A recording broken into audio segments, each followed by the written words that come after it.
All right, so Pokemon fans are irate again. And to be honest, Game Freak doesn't give a crap. Before we even get into it, let's look at a few numbers. So, Breath of the Wild, which is one of Nintendo's best selling games ever, came out in 2017 or so. And it took them about $40 million more to make than Pokemon Legends ZA, the newest one, that cost $13 million. Now, there's been a huge uproar online about how bad the game looks, how bad it is, and that Game Freak should honestly be doing better at this point. Now, this isn't new. This thing has been going around since Scarlet and Violet, which, by the way, came out a buggy mess and was still Nintendo's best selling game of all time. If you take a look at who's complaining, it's people around their 20s, 30s, and even 40s who are complaining about this game. So I myself grew up on Pokemon. Would get out from school, would go home, would battle, would trade, would play the game, you know? So seeing my nostalgia actually took over. So I wanted to see what this game was all about. So I played the game. I didn't buy it. You guys put two and two together. I played it for about 5, 6 hours, and then I put it down. Never picked it back up because, to be honest, it's just not for me anymore. I outgrew it.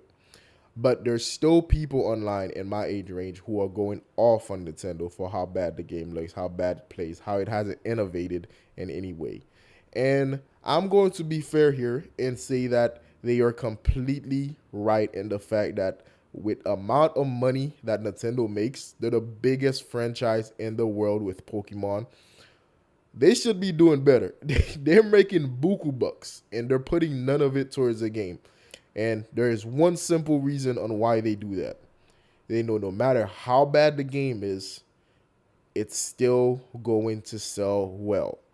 Remember those numbers I just brought up? Yes, Nintendo's Pokemon Legends Z actually outsold Breath of the Wild. Now, there's new factors in this that there's a new console and everything like that, but it actually costs more. So when you factor that into it, it's kind of crazy that it outsold that game, which was actually a good game.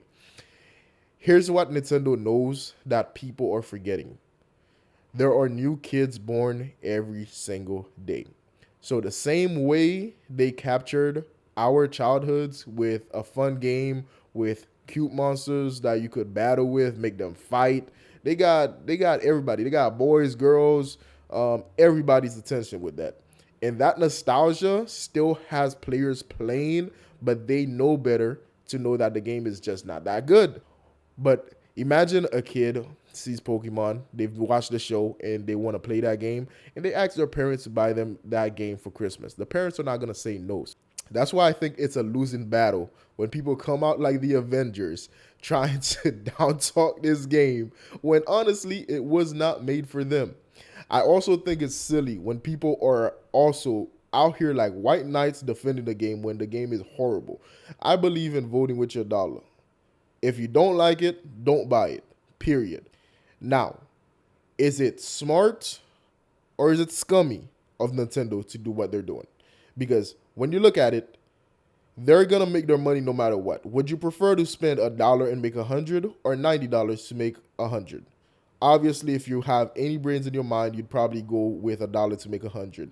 But the scummy part comes when you realize how much money Nintendo has already profited of this franchise to still not invest back into the players who made them all this money. That's kind of scummy.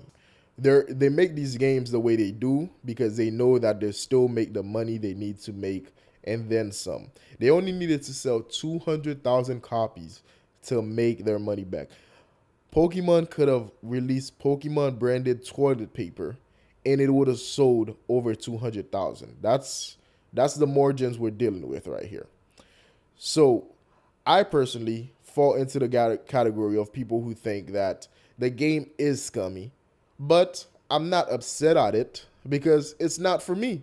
It's not for me. It's for the children coming up. And guess what? Kids are going to play this game. They're going to enjoy this game. They're probably going to buy the next one. And Nintendo keeps making their money. What Nintendo does that I don't agree with is they come after any team or anyone who makes a game even resembling the concept that they came up with.